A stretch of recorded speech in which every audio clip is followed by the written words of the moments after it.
With great power comes one exhausted kid by Avashhmava Chapter 3.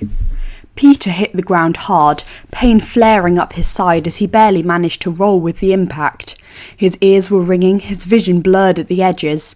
Every muscle in his body screamed in protest, but he forced himself to push up on shaky arms, blinking against the pain that pelted down around him. The fight had been brutal. Some high-tech mercenary group had decided to cause havoc in the city, armed with weapons that looked way too advanced for street-level criminals.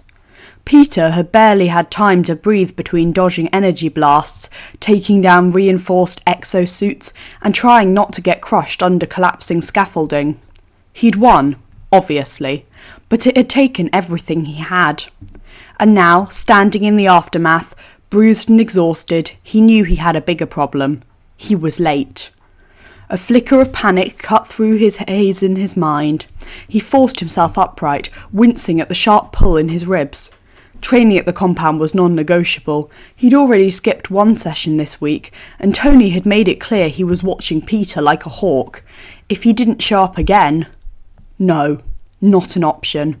His head felt too heavy as he fired a web at the nearest building, launching himself into the air. The rain blurred the city lights into a hazy glow, but he barely registered it. Every swing was a struggle, his grip faltering, his muscles trembling from overuse. By the time he reached the compound, he could barely land on his feet. His knees buckled slightly as he stumbled forward, dragging himself inside. His whole body ached, but he didn't stop. He limped down the hall, peeling off his mask with shaky fingers, feeling the sweat clinging to his skin despite the cold rain. His hands left damp streaks on the doorframe as he pushed into his room. Just 5 minutes. 5 minutes to breathe. He leaned against the wall, letting his eyes slip shut, just for a second. Just long enough for the room to stop spinning. Then he pushed himself upright. Training. He had to go. His suit was soaked through, the fabric clinging uncomfortably, so he forced himself into dry clothes. His limbs felt like lead as he moved, every motion sluggish and uncoordinated. He caught sight of himself in the mirror and grimaced. His face was paler than usual, dark circles stark under his eyes, a faint tremor in his hands that he really hoped no one would notice. He took a deep breath, forcing his shoulders back, forcing some semblance of normalcy into his expression. Then he stepped out the door and made his way to the training room. Peter forced himself to walk normally as he entered the training room, willing his aching muscles to cooperate. Most of the Avengers were already there. Tony, Steve, Nat, Bucky and Sam, standing near the sparring mats mid-conversation. Peter's stomach twisted as he realised just how late he was. Tony turned at the sound of the door. His eyes immediately narrowed. "And look who finally decided to show up."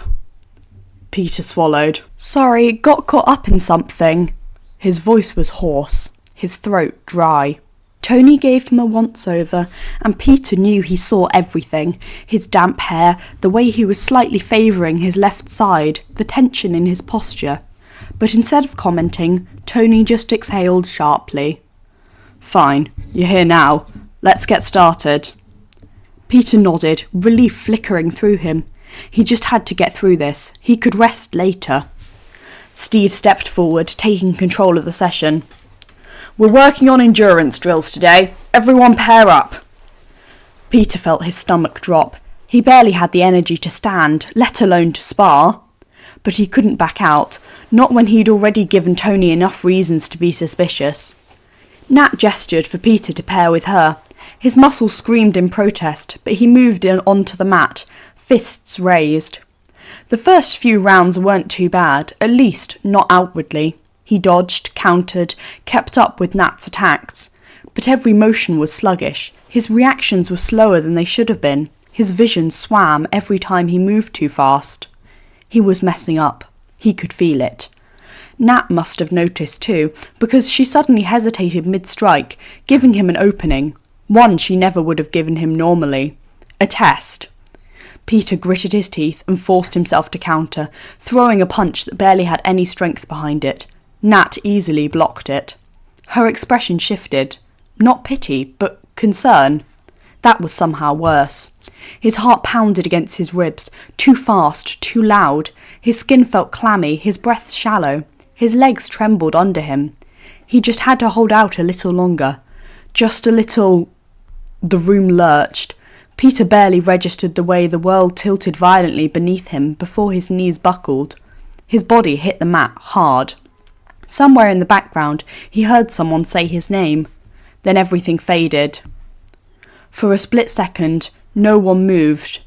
Then... Peter!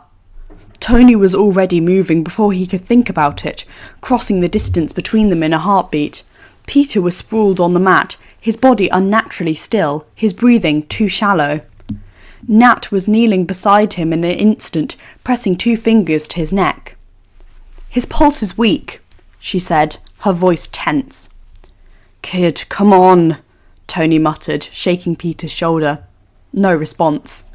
A cold knot of panic tightened in his chest. Steve was already stepping forward.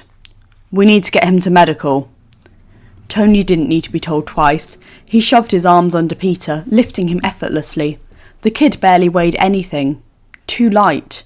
Too light. That wasn't normal. That wasn't okay. Tony barely registered the others as he strode out of the training room, moving on autopilot. Every step was too slow. Every second stretched unbearably. Friday's voice was already in his ear. "Vital signs are unstable. Blood sugar levels critically low." Tony swore under his breath. How had he let it get this bad? How had Peter let it get this bad? He pushed through the doors of the Medbay, luring Peter onto one of the exam tables. Bruce was there within seconds, his face set in a grim frown as he immediately went to work. Tony stepped back, hands clenched into fists. His pulse pounded in his ears as he watched Bruce check Peter over, hook him up to an IV, monitor his vitals, do all the things Tony should have forced Peter to do days ago. "Is he going to be okay?" Clint's voice cut through the tension. Bruce exhaled. "He's severely dehydrated and his body's running on empty." He shot a look at Tony. "When's the last time he ate?" Tony's jaw tightened.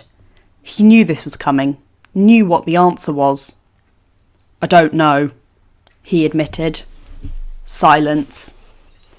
Bruce pressed his lips into a thin line. "That's not good." "Yeah, no kidding." Tony ran her hand down his face, exhaling sharply. "So, what do we do?" "Right now, IV fluids and rest." Bruce's voice was steady, calm. "Once he wakes up, we'll talk about why this happened." Tony swallowed, glancing at Peter's pale face. His brows were furrowed even in unconsciousness, like he was still fighting something. Because of course he is. Tony clenched his fists. This wasn't over. Not by a long shot. Thank you for listening, and I hope you enjoyed this chapter. Thanks to the author for giving me permission. Have a lovely rest of your day.